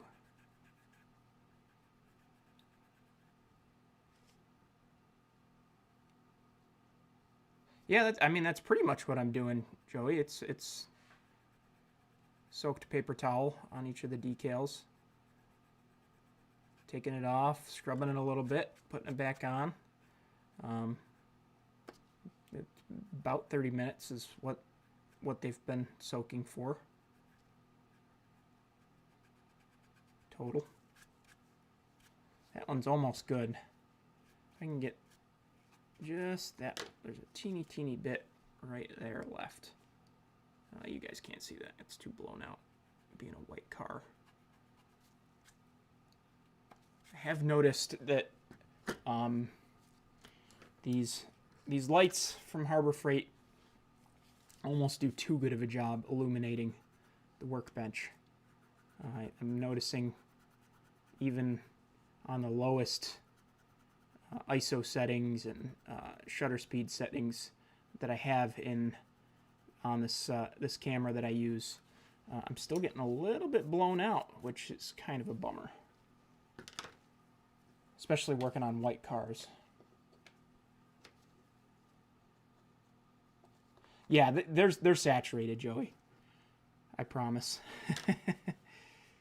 These end ones, though, are so darn close. I think I'm going to just try to get it done.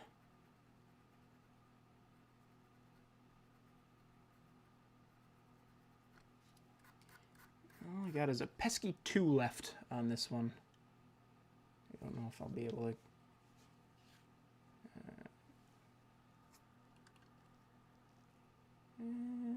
yeah, you can't see the 2 up there, but I'll put the paper towel back on. Get an ND filter. I would have to get the newer version of this camera in order to be able to do filters, of course.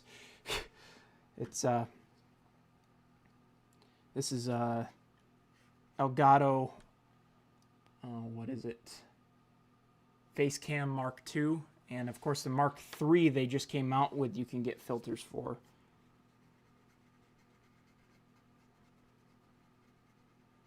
I really like this camera. It's been working out well for me, having a little bit of controlled zoom.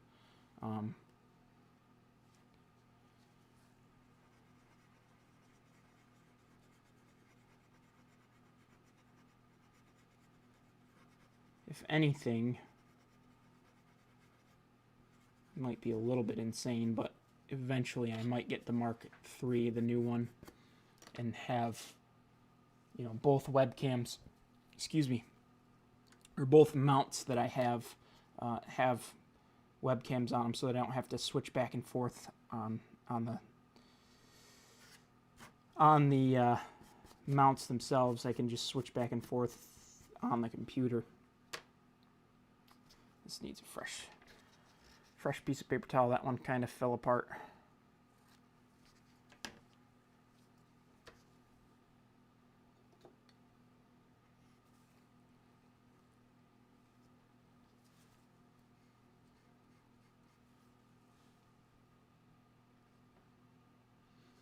And see, that's the thing, Dennis, is if I get the new version, I'm just gonna have one on one mount and one on the other.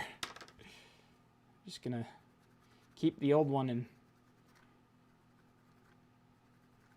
run two cameras.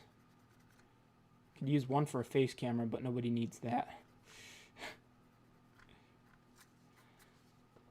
I just sit here hunched over the workbench with RBF the entire time I'm working.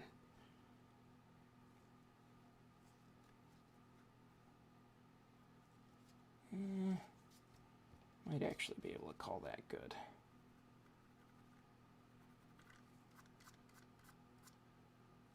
Okay. Ends are done. That's good.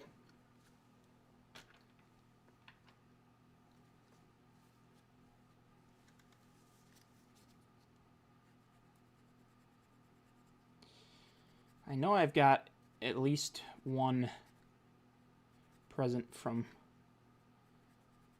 my wife beside the Christmas tree because it's too big to fit under it. That's going to be for the workbench, which is going to be pretty exciting. Should be a fun one.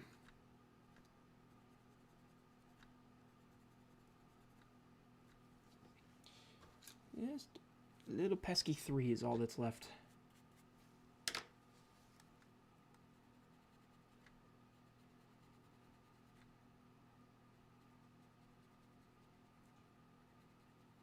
Sorry, the ends of these cars are really, I mean, it's hard to get a good angle where I can see it and you can see it. It's not like the size of the cars.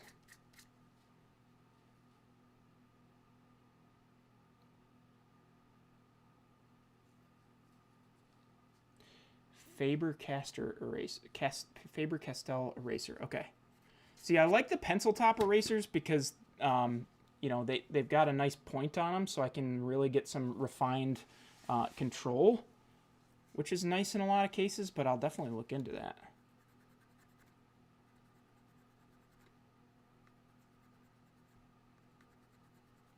They also get into areas like this pretty easily, which is nice.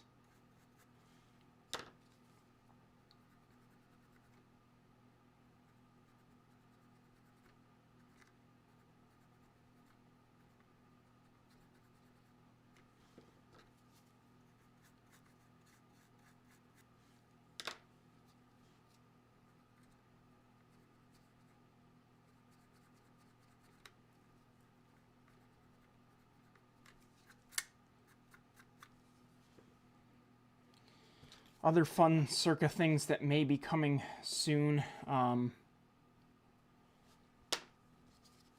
May have the ability to pick up a decal sheet to do a Genesee, Wyoming transportation covered hopper, which will be really cool.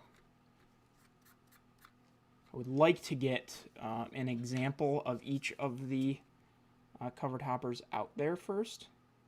And right now there's still one covered hopper type that I don't have finished yet, and that's the Trinity 2 bays. Those take some unique work, though. Josh, welcome in. Happy to see you, my friend. Good news is I think we're going to go a little bit, slightly late tonight ourselves. Dennis is not streaming behind me, so I can do that. But I'm going to try not to go super late. Okay, make sure these got a good soak on them before I set it back off to the side.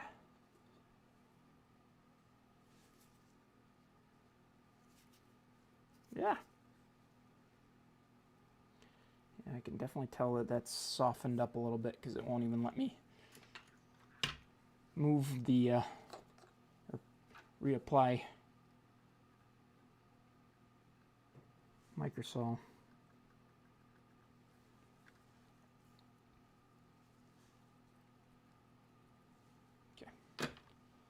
Okay, so final plan for tonight.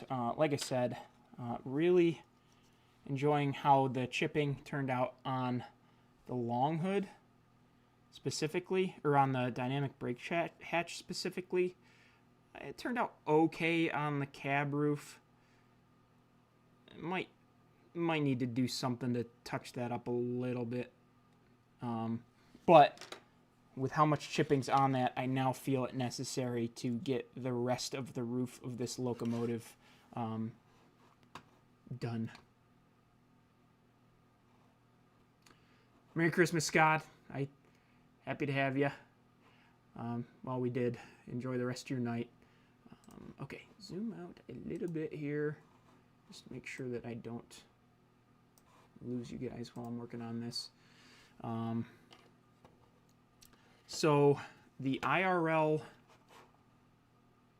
Colucci Creek Southern, and actually I think I can go boom. Nope. I want, this is Dennis's freelance. This will, let's see, I want PC.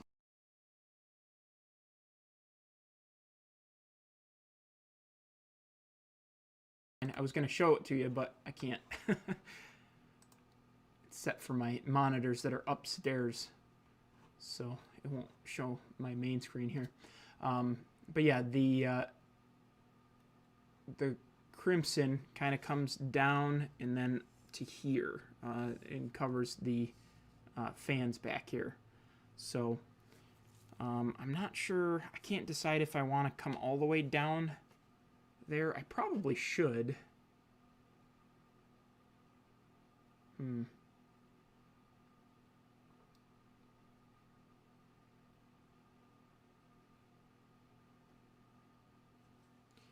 If I do come down here, yeah, that's gonna be pretty easy to mask too. That's the other big thing. If I come down that far, and then the rear of it is actually, here, let me make sure I'm actually on camera for you guys. The rear of it is supposed to be crimson mud as well. Yeah, a little bit of weathering will probably do it some good.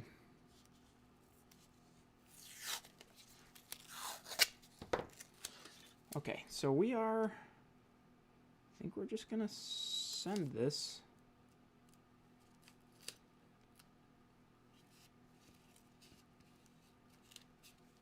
Got our blue masking tape here. Let's see, actually, if I do this right, I can get that rear done as well in the same go.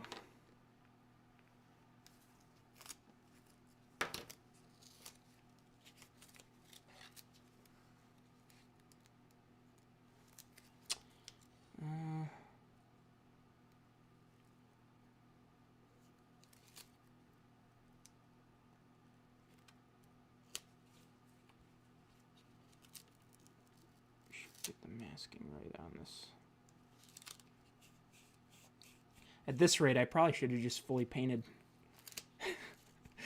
a B&CCS locomotive. Dennis would have loved it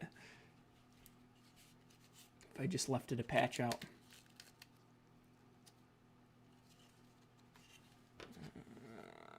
Let's see here.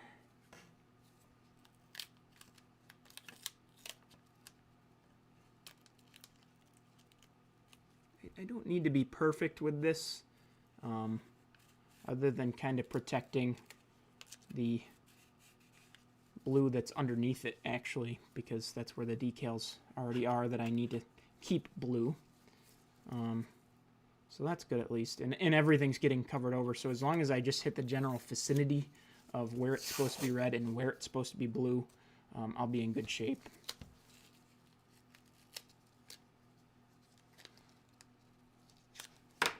Use my scissors. What am I doing here?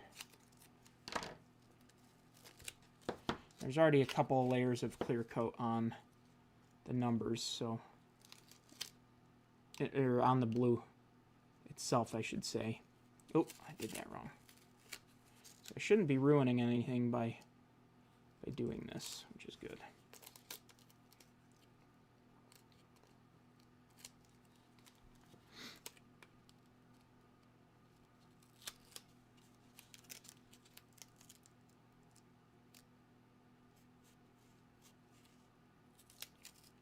Yep, that was right.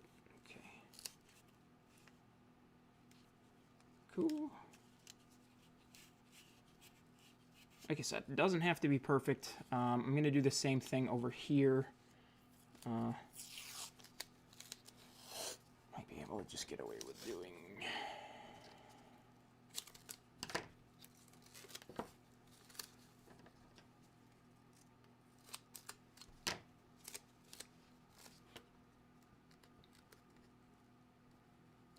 The red does come down and cover these hatches as well.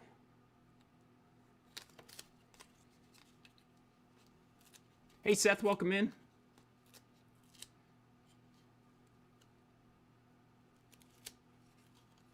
I'm not going to be going super much longer, but just want to get this, basically, I'm going to get it masked. I'm going to say goodbye to you guys, and then I'm going to go get some crimson mud on this baby. Just double check. I think I need to mask. No, that it does stay red all the way up past there. Excuse me.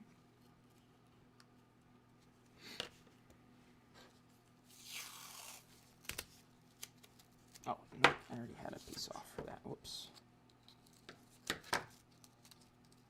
And again, because, you know, we're kind of doing this the way that we are, I'm able to kind of get away with not being super clean, because it's all getting covered over with Erie passenger scheme green when everything's said and done anyway.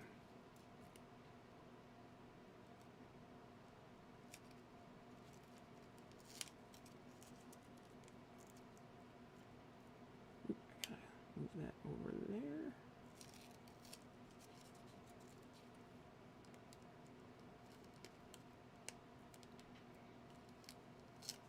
Ah! Had it in there perfectly. Stuck to my glove.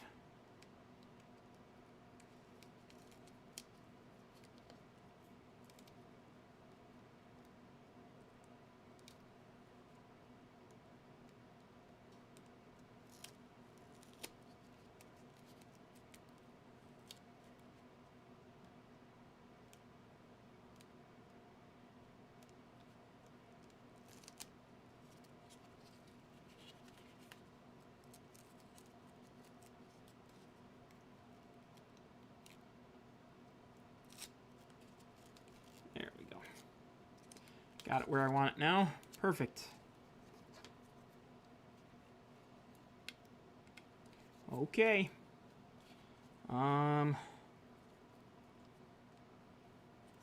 Just gonna throw, what do I want to keep blue here? I want to keep that nose blue. I'm just gonna put a piece of tape over that just to preserve it as best I can.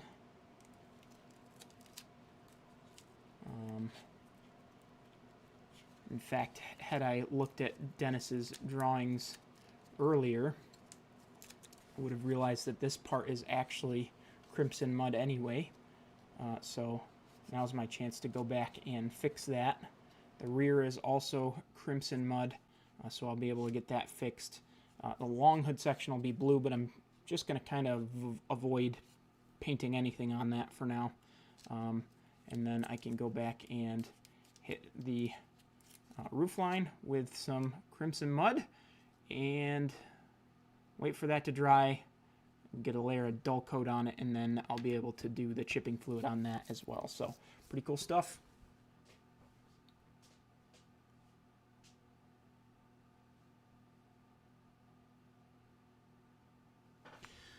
Okay, well everybody, thank you very much for tuning in.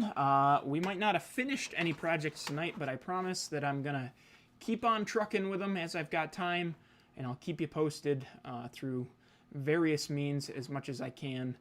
And